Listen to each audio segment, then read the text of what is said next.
Hello there, I'm Lexi, and this is the Prodigal's Purpose podcast. Today, I want to talk about a very real problem I see throughout all the different branches of Christianity.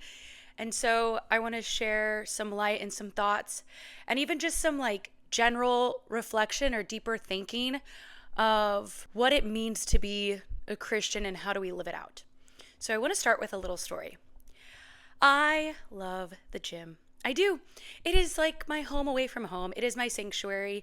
Yes, it is sweaty. Yes, it is smelly. Yes, it's a lot of loud noises and flexing, and I should not be there in my sparkles and glitter, but I am, and I love it.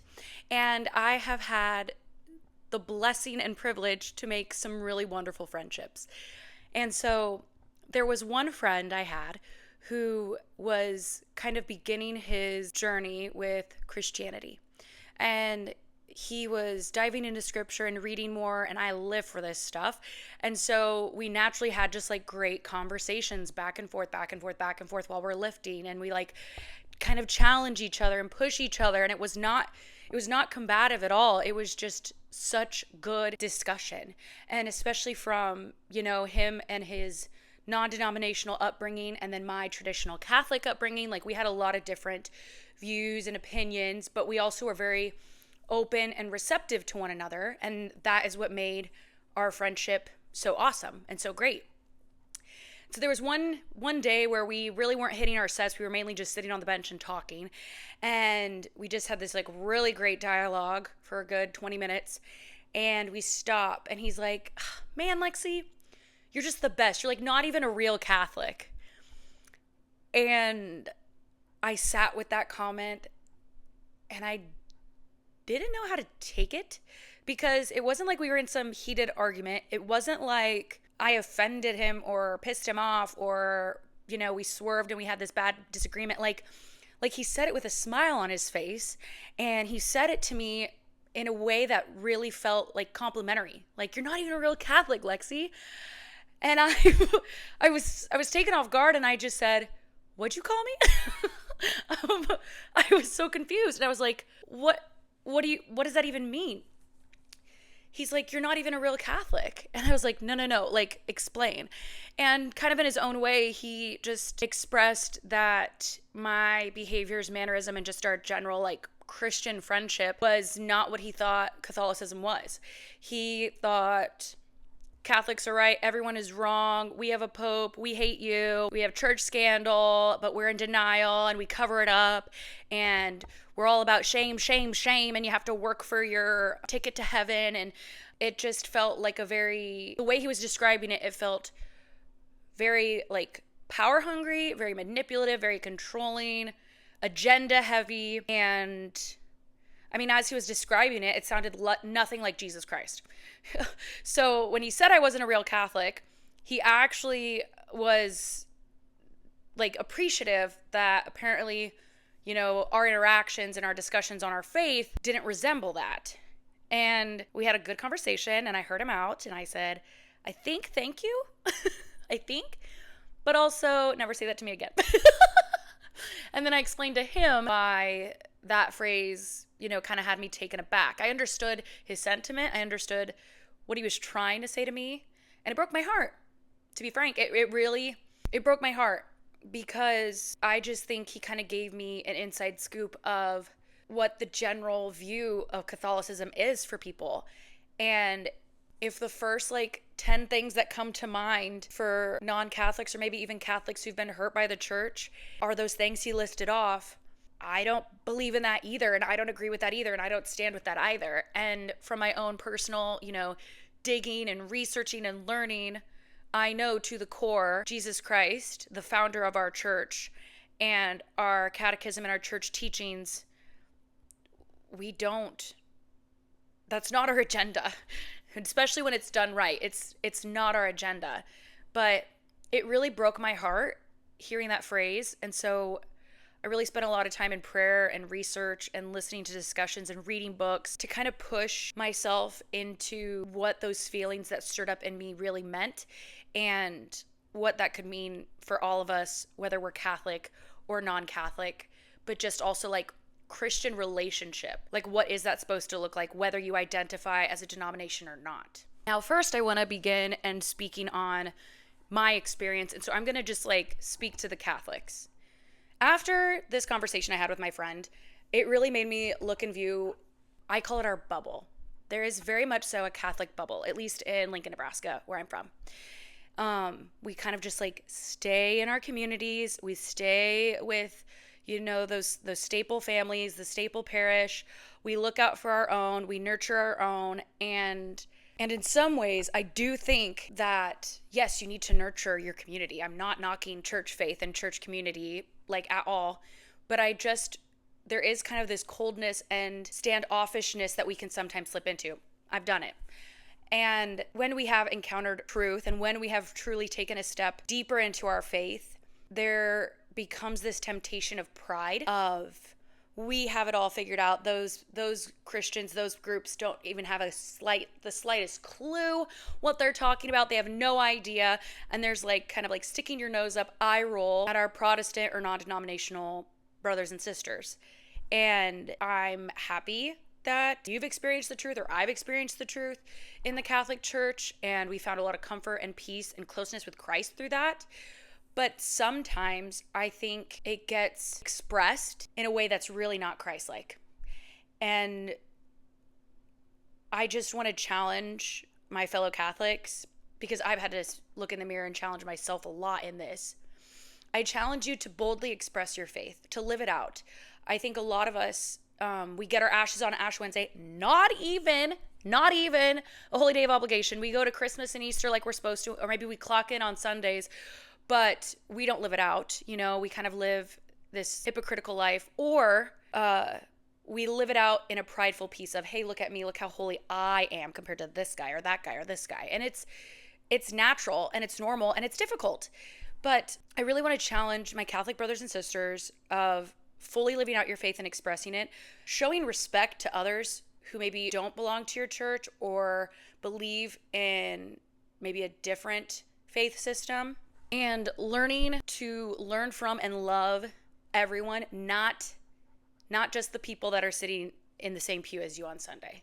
Because all of us, no matter what Christian denomination we identify with, we all are on this journey of life. We're all seeking truth. We're all seeking happiness. And a lot of us have found that same end result in Jesus Christ. And so I think it's really important to sometimes just kind of like pause. And if you're like really, really, really, really deep into Catholicism, which same, just to kind of pull back and also understand everybody's journey is very, very different. And everybody's timing is very different. And everybody's upbringing is different. And family life and experiences and trauma, everything is different. And just because they're not on the same level as you or the same path as you right now doesn't mean they aren't worth it in a friendship or a relationship or a companionship in growing closer to Christ. I do want to kind of debunk the like Catholic exclusivity of it all. Catholic actually means universal, okay? Not some niche, not some exclusivity, not some secret society, but Catholicos means according to the whole. And so being called a Catholic, I know my faith and the truth I stand by and the teachings of Jesus Christ, it's for everybody. It's not for just the cradle Catholics or, where you live or where you're from. And so it's really important to understand that our relationships with one another and living out our faiths are for everyone and should be shown as such. It's not something we hide. It's not some big secret, but it should be like a core identifier of you is your faith. Now, looking at, different relationships, Catholics are friends with Catholics. Catholics are friends with Christians. Catholics are friends with non-Christians. There's not like some 11th commandment that says thou shalt not hang with non-Catholics. Like it's not some like VIP club. And I really think sometimes it does limit us in our growth. It is good to be challenged. It is good to be questioned. Now it helps when you are challenged and questioned by somebody you respect and you value and you've bonded over, but it makes you a better person, don't get complacent. Don't make things easy. There's been times where I have conversations with my non-Catholic friends, and I'm like, that is honestly like a super good question. And I'm going to be very honest with you. I don't have my church teachings memorized.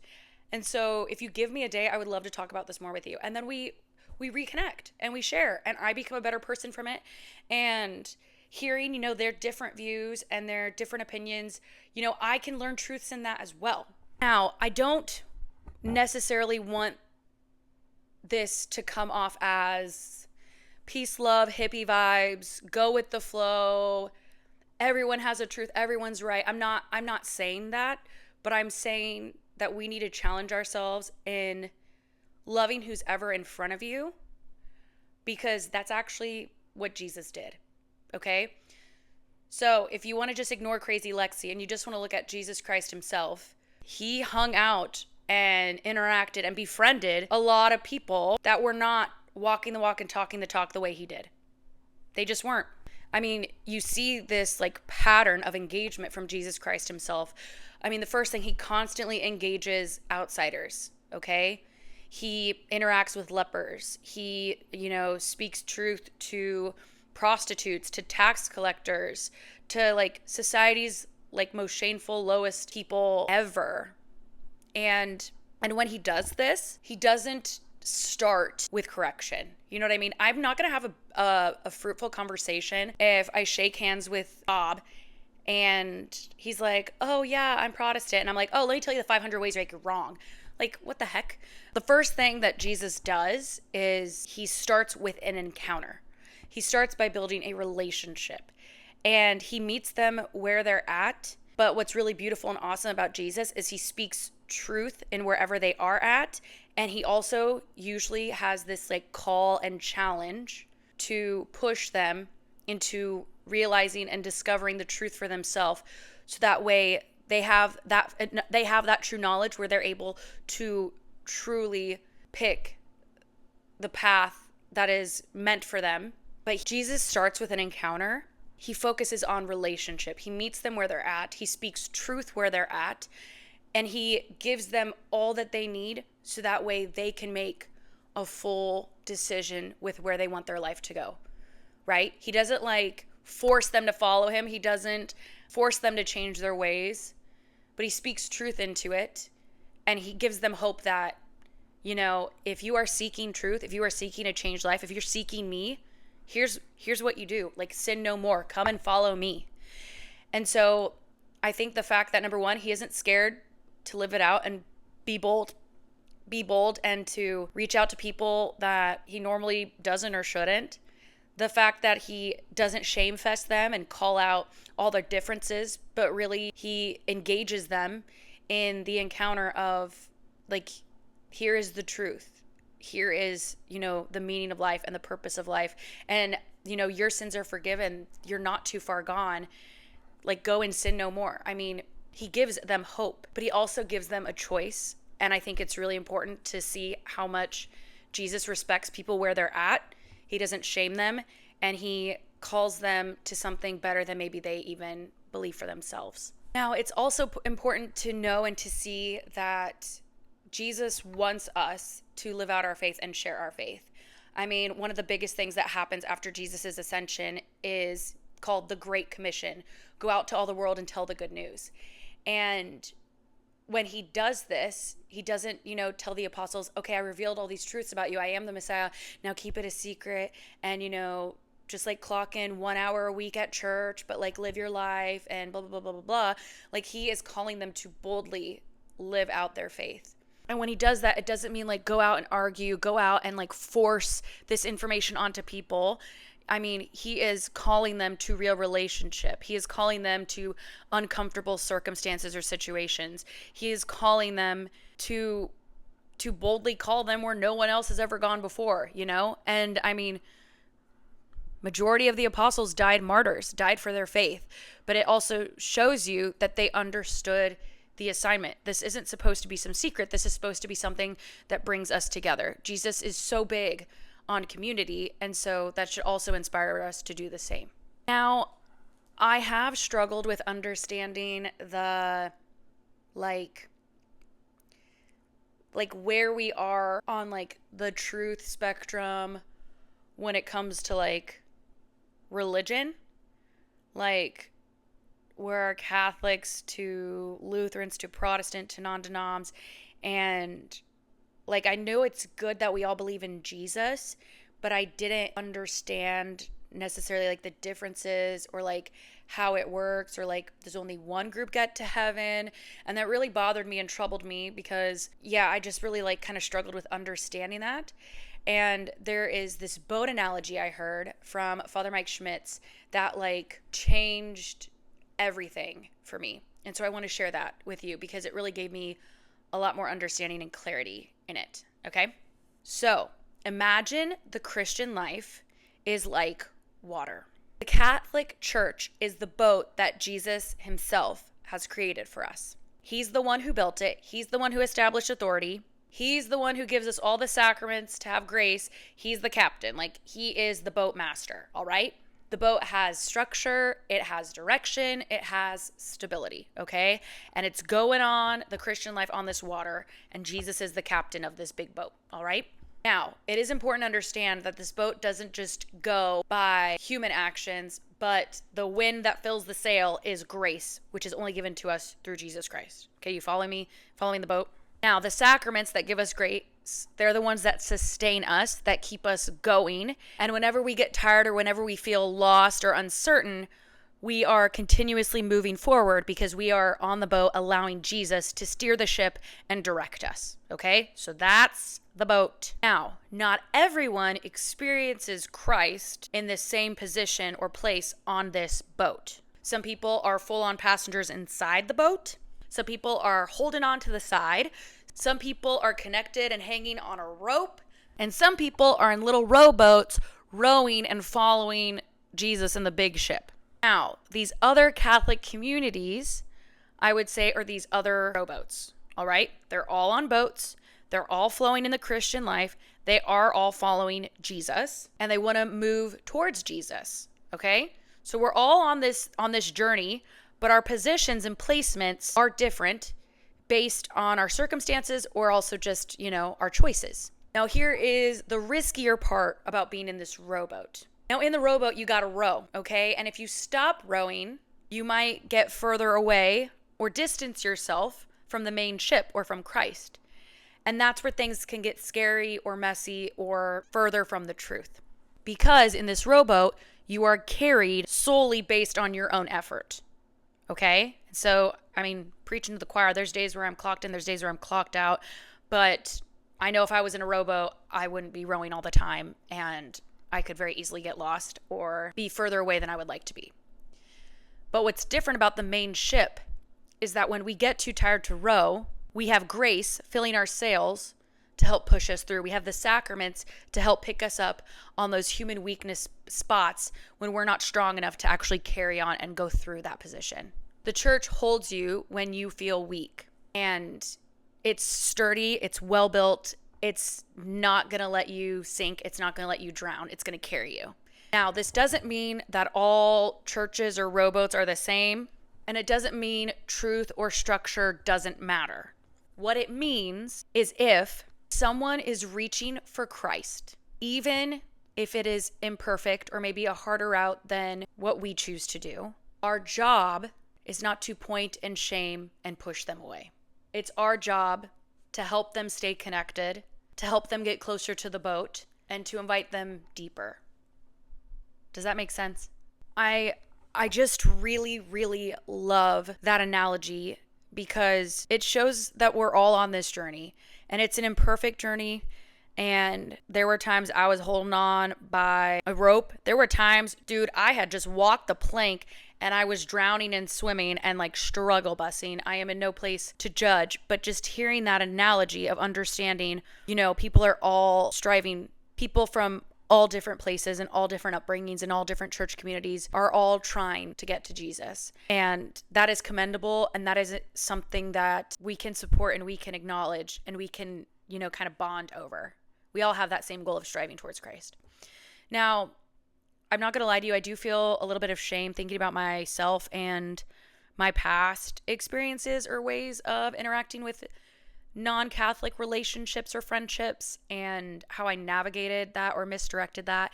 And I one time met with my spiritual director and I was like, Father, like, am I just like not supposed to engage? Like, am I supposed to like be like, oh, I'm so sorry, we don't go to the same parish, so we can't be friends? Like, I don't know how to do that. And he gave me this great example of the apostles having the same struggle with Jesus. Now, there's this Bible verse of Mark chapter 9, verses 38 through 40, where Jesus and the apostles are walking through the streets, and the apostles see this group yonder that were performing miracles in Jesus' name. And so they started freaking out and they went up and tattletaled and they're like, Jesus, they are literally using your name to perform miracles. And we literally told him he needs to stop because he's not one of us. He's not in the inner circle. Like, he shouldn't be doing that. And I think that is so perfect to how sometimes us Catholics handle or react, Christian activity of like, it's a shame they're not Catholic, or it would be better if it was Catholic, and blah, blah, blah, blah, blah. And it's like, but they're trying to go closer to Jesus, or they're trying to help others grow closer to Jesus. And Jesus had such a good answer or rebuttal for his apostles. He doesn't say, good job, boys, like, way to protect the brand. Obviously, this is VIP, like, nobody's allowed. But instead, he kind of turned to them and he said, do not prevent them, for whoever is not against us is for us. And that line really matters, because what the apostles were struggling with, it wasn't truth. Like, Jesus never taught like VIP club status. They were struggling with like the belonging piece. They could not stand that someone outside of their inner circle was using Jesus's name or trying to do Jesus's work. But Jesus is gently reminding them, guys, you can't decide who I use to do my work. Now, this doesn't mean that church teaching doesn't matter. It doesn't mean that doctrine doesn't matter. It doesn't mean the church doesn't matter. It doesn't mean that all paths are the same. It means that if someone is reaching out for Christ, our instinct isn't to shut it down. Because the church does not preserve the faith, preserve the truth, so that we get to decide who's worthy of it. Okay? Like, that's not the point of the church. The church preserves the faith so we can share it. That's the whole point. That is the Great Commission. And so as Catholics, we believe that we have the full truth of the faith. We have the full language of the truth. We have the sacraments, the tradition, the continuity, the apostolic succession, right? Like we have these amazing, amazing gifts. But that doesn't mean that other Christians aren't speaking Jesus like at all, or completely far off, or completely wrong. Because sharing our faith is not supposed to be about proving you're right. That's not the point. The purpose is to create a space where someone is able to encounter Christ through you. That is the point. Remove yourself from it, remove your pride from it, remove your I'm right, you're wrong, and let Jesus handle it. He's really good at it. And so I do want to close this episode with a very clear and honest statement about how I feel about Catholicism myself. I love my church. I love her traditions, her sacraments, her teachings, and the truth that she has personally revealed to me.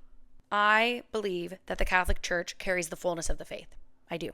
But if I truly believe in this church, if I truly believe in Jesus, my love cannot stop at the pew.